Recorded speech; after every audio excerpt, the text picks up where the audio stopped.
dolor. Por mí se va hacia la raza condenada. La justicia animó a mi sublime arquitecto. Me hizo la divina potestad, la suprema sabiduría y el supremo amor.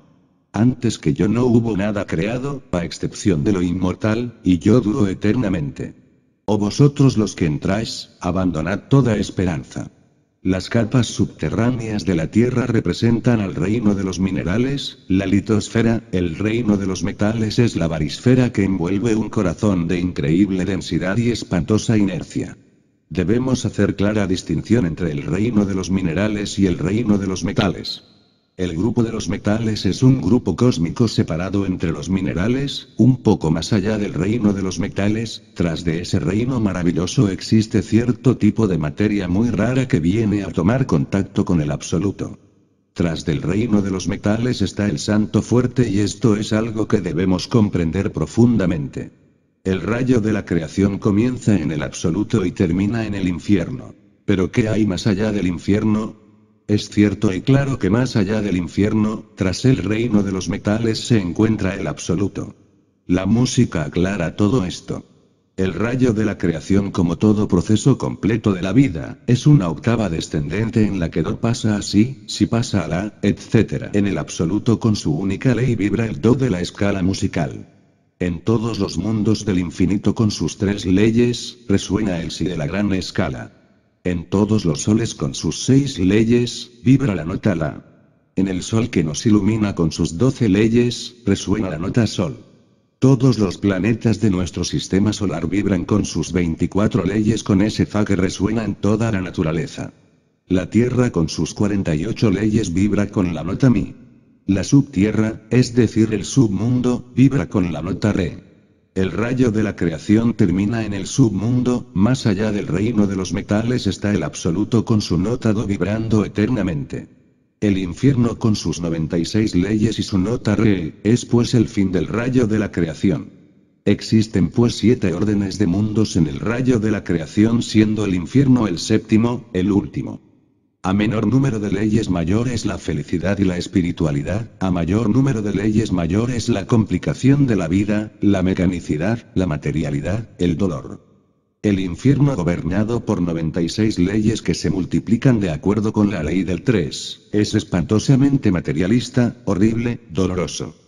El reino mineral sumergido es el infierno de Dante con sus 9 círculos o regiones, siendo el último aquel donde se encuentra el núcleo de la tierra, lugar este donde el buen discípulo de Virgilio encuentra el asiento de Dite el demonio de la traición.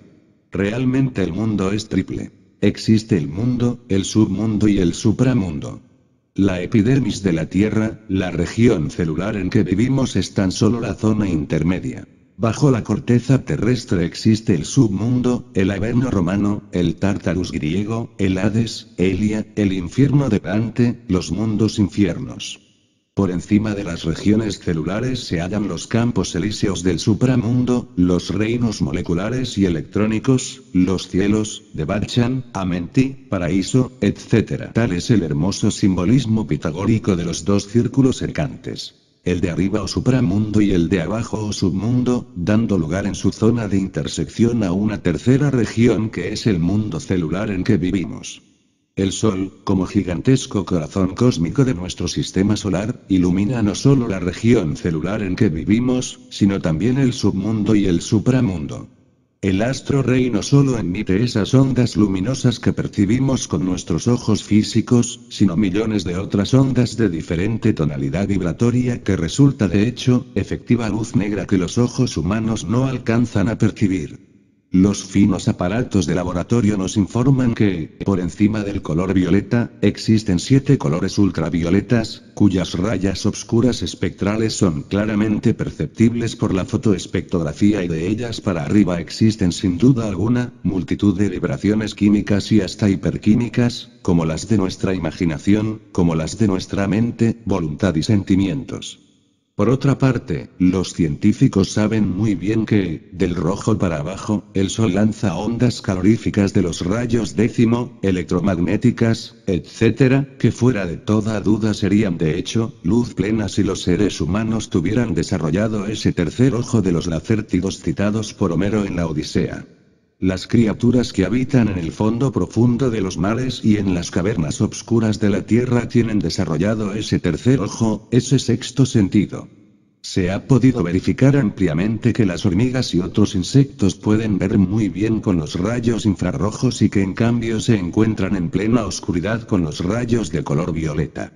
Esas tinieblas exteriores mencionadas por los 4 evangelios del Cristo son realmente luz negra, otro modo de la luz.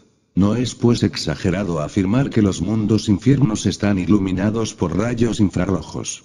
No es indispensable ser absolutamente perverso para ingresar a los mundos infiernos. Al submundo ingresan también aquellos que vivieron sin merecer alabanzas ni vituperios de sus semejantes, aquellos que jamás fueron rebeldes ni fieles a Dios, los tibios que son tan numerosos como las arenas del mar, esos infelices que solo vivieron para sí mismos, esas muchedumbres que jamás se interesaron por la autorrealización íntima del ser.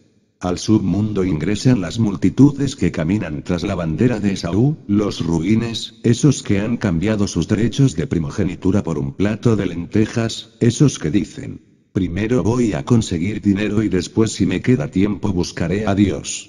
A los mundos infiernos entran los lujuriosos y los que odian al sexo, los homosexuales y los abstemios ignorantes que no llegaron al nacimiento segundo. El cielo reprueba la usura, la incontinencia, la malicia y la loca bestialidad.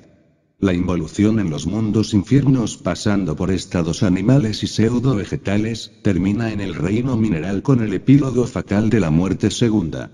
Así, y solo así, pueden las almas fracasadas liberarse, regresar al caos primitivo para reiniciar más tarde un nuevo ascenso evolutivo hacia el estado humano, pasando nuevamente por los reinos mineral, vegetal y animal.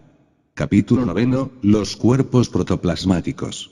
Los hombres de ciencia han podido comprobar que los metales también están expuestos a la enfermedad y la muerte. Determinados venenos pueden producir enfermedad y muerte en los metales. El Dr. Arnoldo Krumheller, Huiracocha, médico coronel del ejército mexicano y profesor de medicina de la Universidad de Berlín, dijo en su novela Rosa Cruz que todo átomo es un trío de materia, energía y conciencia. Nosotros los gnósticos sabemos que las partículas subatómicas poseen conciencia. Nosotros los gnósticos afirmamos enfáticamente que las características eléctricas y gravitatorias de una partícula cualquiera, representan sus cualidades mentales. La sustancia de la mente existe en todos los reinos de la naturaleza, incluyendo los reinos mineral, vegetal, animal. La única diferencia que existe realmente entre las bestias y el animal intelectual equivocadamente llamado hombre, consiste en que este último convirtió a la mente en intelecto. Vida y conciencia existen también bajo cierta forma en las partículas elementales de la naturaleza. Las partículas reciben información más allá del tiempo y del espacio, y esto nos recuerda las percepciones extrasensoriales de ciertos sujetos muy psíquicos, con los cuales se han hecho experimentos en los laboratorios de parapsicología. Cuando un electrón y un positrón se aniquilan para liberar energía, 2 rayos gamma se producen, estos se hallan íntimamente relacionados entre sí, y cuando uno de ellos sufre transformación, el otro recibe inevitablemente su influencia sin que ningún nexo físico ordinario exista entre los 2 fotones gamma. Obsérvese la semejanza de este fenómeno con aquellos que estudian la parapsicología. Los chinos, Le y Yang, demostraron científicamente mediante experimentos con partículas atómicas, que en nuestra región del universo el espacio no es simétrico y que las partículas más pequeñas de la materia tienden en él a girar sobre sí misma en una dirección privilegiada. No saben todavía los hombres de ciencia cómo se puede relacionar este efecto con la simetría esencial de la materia. La ciencia de la óptica ya se está acercando a la 4ª dimensión y no está lejano el día en que el espacio tetradimensional se haga visible por medio de lentes muy potentes. Paracelso habla en sus libros de medicina sobre gnomos, ondinas, nereidas, genios, salamandras, silfos, etc., y como es natural los imbéciles se ríen de todo esto. Nosotros los gnósticos descubrimos en los átomos minerales a esos gnomos de que hablaba Paracelso el médico medieval y aunque los científicos se rían de nosotros, también sabemos trabajar con los elementales vegetales para curar enfermos tal como lo hacía en su tiempo el buen Aureolo Paracelso. La conciencia de los elementales está vestida con cuerpos protoplasmáticos suprasensibles. Cuando la vida universal se concentra en el reino mineral, entonces brotan por generación espontánea los cuerpos protoplasmáticos o cuerpos lunares. Esta clase de cuerpos son susceptibles de muchos cambios y transformaciones. Los gnomos del reino mineral cuando ingresan a la evolución del reino vegetal sufren serias transformaciones en sus cuerpos protoplasmáticos. Cuando los elementales vegetales entran en la evolución animal, pasan por nuevas transformaciones en sus cuerpos protoplasmáticos. Cuando la oleada de vida evolutiva pasa del animal al hombre, nuevos cambios y metamorfosis se verifican en los cuerpos protoplasmáticos de los elementales animales que ingresan a matrices humanas por vez primera. Los cuerpos internos que estudian las escuelas pseudo-esotéricas y pseudo-ocultistas, son propiedad común de todas las bestias de la naturaleza, son los cuerpos lunares o cuerpos protoplasmáticos. Dentro de los cuerpos protoplasmáticos lunares están contenidas las leyes de la evolución y de la involución. Los cuerpos protoplasmáticos evolucionan hasta cierto punto perfectamente definido por la naturaleza, después se precipitan por el camino de la involución hasta retomar al punto de partida original. La evolución de los cuerpos protoplasmáticos se realiza sobre la superficie de la Tierra, en el mundo celular. La involución de los cuerpos protoplasmáticos se procesa en el reino mineral sumergido. No es extraño que los cuerpos protoplasmáticos inicien su involución en el mundo celular, pero sus complejos procesos involutivos se desenvuelven en el submundo. La muerte del cuerpo físico jamás puede destruir los cuerpos protoplasmáticos, estos continúan en el mundo molecular. Los espiritistas hablan mucho sobre el perispíritu y este en sí mismo está constituido por los cuerpos protoplasmáticos. El ectoplasma, la materialización de los cuerpos lunares se ha realizado en algunos laboratorios científicos con pleno éxito y hasta se ha podido fotografiar tales cuerpos protoplasmáticos. El alma embrionaria que todo ser humano lleva dentro, está vestida con los cuerpos protoplasmáticos.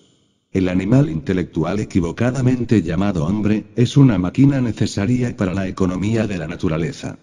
La evolución de los cuerpos protoplasmáticos es necesaria hasta aquel punto en que la máquina pueda funcionar correctamente. La máquina humana recibe y transforma automáticamente ciertos rayos cósmicos que luego transmite inconscientemente a las capas interiores de la Tierra. Todo animal y toda planta realiza en forma inconsciente esta misma función y el animal intelectual no podía ser una excepción. Cada animal y toda planta según su especie capta y transforma para bien del organismo planetario en que vivimos, definido tipo de rayos cósmicos, algunos captan vibraciones de la misma Tierra, rayos terrestres que deben ser transformados y transmitidos nuevamente a la Tierra. Otras familias vegetales y animales tienen la misión de recibir y transformar rayos solares que luego la Tierra recibe ávidamente. Existen también múltiples familias vegetales y animales que reciben, transforman y transmiten al interior del organismo terrestre, rayos cósmicos del gran infinito. Los cuerpos lunares involucionantes repiten los procesos vividos de la naturaleza pero en forma invertida. Esto significa revivir en forma retrospectiva todo el pasado humano, animal, vegetal y mineral. Cuando los cuerpos lunares protoplasmáticos regresan al punto de partida original situado en el reino mineral como punto básico de la escala, entonces estos cuerpos se reducen a polvareda cósmica. La destrucción de los cuerpos protoplasmáticos es indispensable para liberar a las almas perdidas. Estas últimas retornan al caos primitivo original desde donde tendrán que levantarse nuevamente hasta alcanzar el estado humano otra vez, después de haber repetido el larguísimo y milenario ascenso evolutivo que se desarrolla a través de los reinos mineral, vegetal, animal y humano. La destrucción de los cuerpos protoplasmáticos lunares en los mundos infiernos es infinitamente dolorosa y el Dante la simbolizó maravillosamente en su Divina Comedia. Es un constante caer hacia atrás, hacia el pasado en regiones cada vez más y más densas donde solo se oye el llanto y el crujir de dientes. Capítulo 10. El yo pluralizado. El organismo de ese bípedo tricerebrado equivocadamente llamado hombre, es una máquina preciosa, con 5 centros psicofisiológicos maravillosos. El orden de dichos centros es el siguiente. intelecto, emoción, movimiento, instinto y sexo. Cuando uno se